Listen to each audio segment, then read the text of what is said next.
half-elf and an orc walk into a tavern. You know what that means? Get your dice ready and your wizard hats on. It's time to play a tabletop RPG.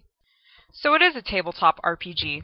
A tabletop RPG, or tabletop role-playing game, is a type of pen and paper role-playing game in which participants describe their characters' actions through speech. Participants determine the actions of their characters based on their characterization, and the actions succeed or fail according to a formal system of rules and guidelines. This is where the dice come in. Within the rules, players have the freedom to improvise. Their choices shape the direction and outcome of the game. Unlike other types of RPGs, like a video game for example, tabletop RPGs are conducted like a radio drama. Only what a player says, that is, the spoken component of their actions, takes place within the game. Throughout this video, I will be referring to a game that you have probably heard of, Dungeons & Dragons. D&D is the world's oldest fantasy-based RPG, and has been around for nearly 40 years.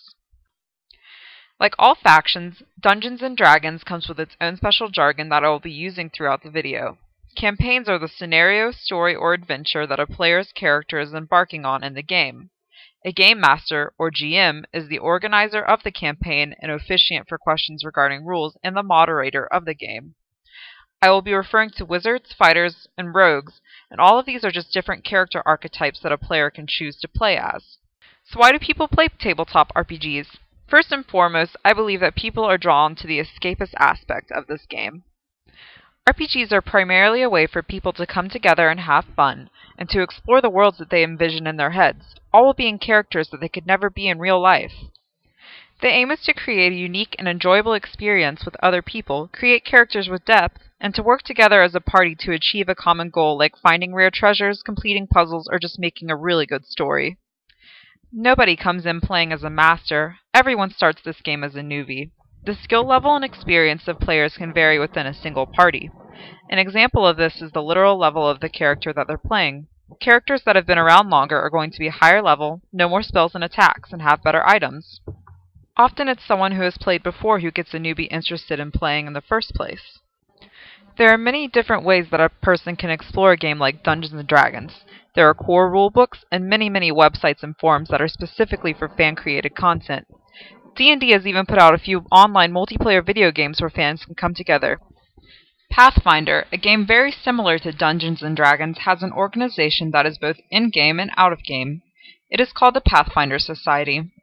In-game, this organization is something that parties can join in order to go on quests and to add an element of flavor. In real life, the Pathfinder Society is a way for different players to meet and to connect to one another, and to provide a space for people to play their campaigns. There have been many instances in tabletop RPGs where fans have created content or new play styles that the company then adopts and puts forth as an official version. An example of this would be when Magic the Gathering released the Commander play type.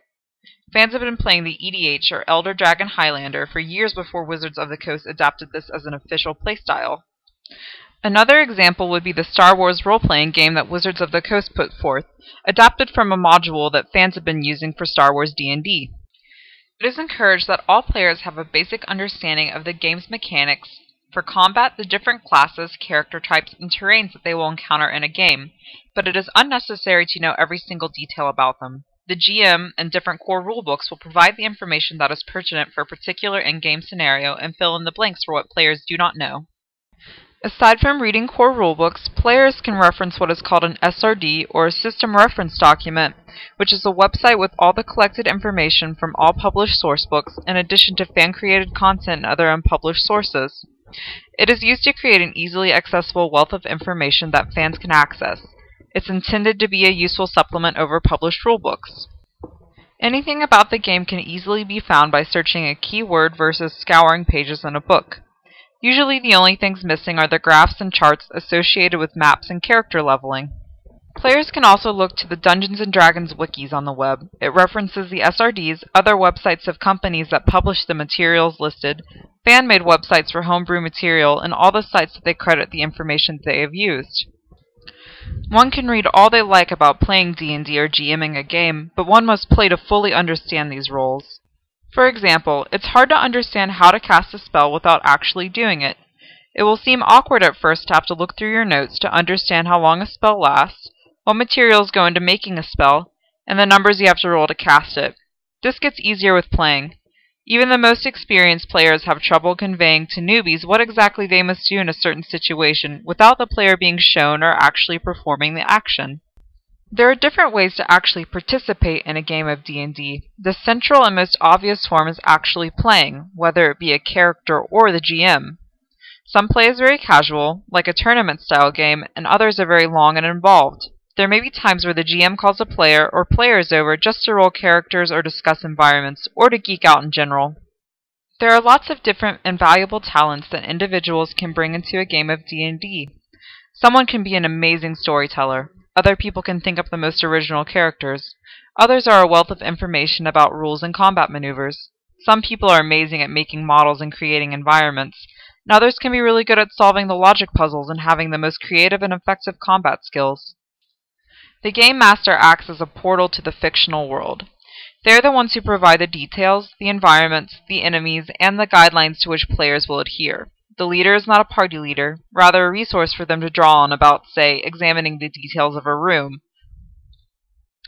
Those who create modules are also leaders in the sense that they are the ones that compile all of the information that goes into making a campaign.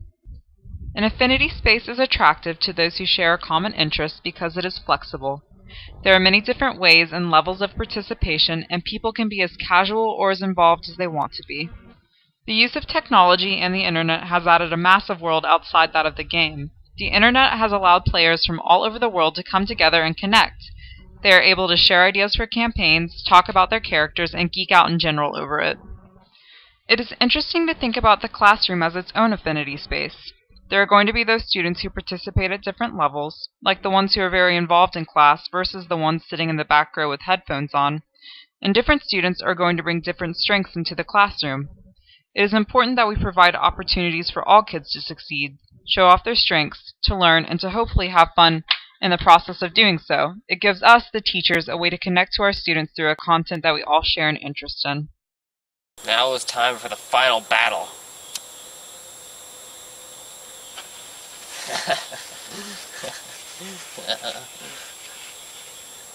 Magic missile! Magic missile! Magic missile! Magic missile! Magic missile! Magic missile! I'm out of mana! I need a